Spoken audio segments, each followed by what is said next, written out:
कामगार कवी अशी सर्वसामान्य ओळख असलेले पद्मश्री नारायण सुर्वे यांच्या जन्मशताब्दी निमित्त 22 नोव्हेंबर रोजी ठाण्यातील मराठी ग्रंथ संग्रहालयाच्या सभागृहामध्ये साहित्य विचार जागर या कार्यक्रमाचं आयोजन करण्यात आलं असून या कार्यक्रमामध्ये प्रज्ञा पवार, नीरजा छाया कोरेगावकर, कविता मोरवणकर, सुरेखा पैठणे, अनिता भारती, बबन सरवदे, शिवा इंगोले, शिवराम सुखी इत्यादी मान्यवर कवी आपली एक आणि नारायण सुर्वे यांची एक अशा प्रत्येकी 2 कविता सादर करणार असल्याची माहिती कामगार कवी नारायण सुर्वे जन्मशताब्दी महोत्सव समितीचे अध्यक्ष ज्येष्ठ कामगार नेते राजन राजे यांनी पत्रकार परिषदेमध्ये दिलेली आहे. धर्मराज्य कामगार कर्मचारी महासंघाच्या कार्यालयामध्ये ही पत्रकार परिषद आयोजित करण्यात आलेली होती. यावेळी समितीचे निमंत्रक कॉम्रेड डॉक्टर उदय चौधरी, ॲडव्होकेट नाना आहिरे, कॉम्रेड अविनाश कदम, आंबेडकरी विचारवंत आनंदा होवाळ इत्यादी मान्यवर मंडळी उपस्थित होती.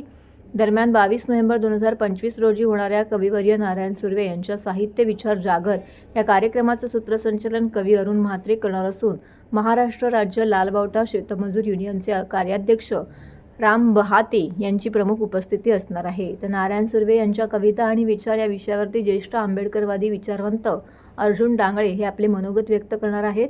यावेळी एका लघुपटाच्या माध्यमातून कविवर्य नारायण सुर्वे यांचा जीवनपट उलगडून दाखवण्यात येणार असल्याची माहिती समितीचे अध्यक्ष ज्येष्ठ कामगार नेते राजन राजे यांनी पत्रकार परिषदेमध्ये दिली आहे. नारायण सुर्वे जन्मशताब्दी महोत्सव समिती ही आम्ही सर्व पदाधिकारी कार्यकर्ते आहोत.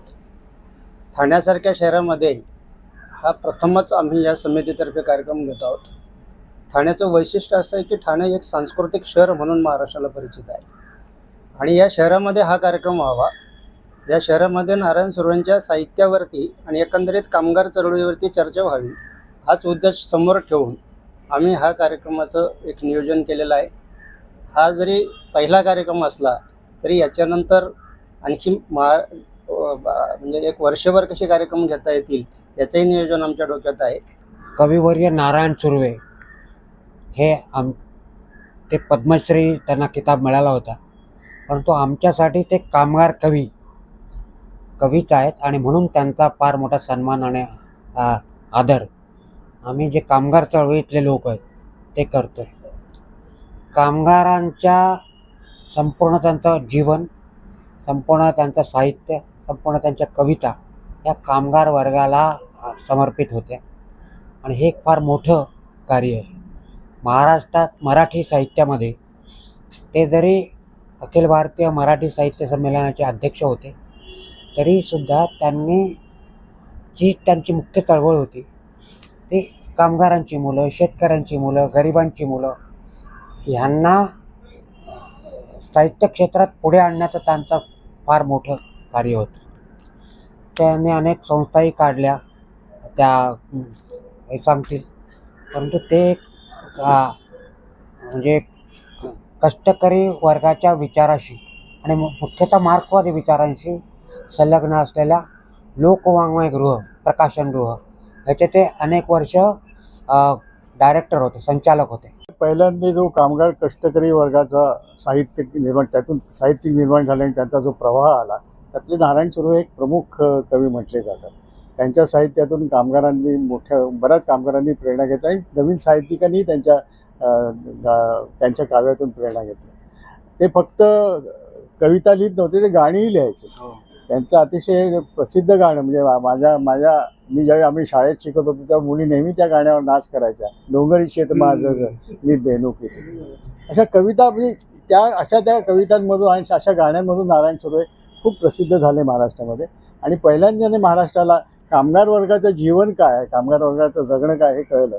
नारायण सुर्वे ह्या कामगार चळवळीशी संबंधित होतेच, पण त्याचबरोबर ते साहित्यिक ज्या संस्था होत्या त्याच्यामध्ये प्रगत साहित्य सभा असेल किंवा आणखीन संस्था होत्या त्या सगळ्या संस्थांची परभणी साहित्य संमेलनाचे अध्यक्ष म्हणून तर अशा अनेक साहित्य संस्था पण त्यांनी काढल्या. शलाका प्रकाशन त्यांनी स्वतः काढलं होतं, तसं लोकवाङ्मय गृहाचे ते डायरेक्टर होते.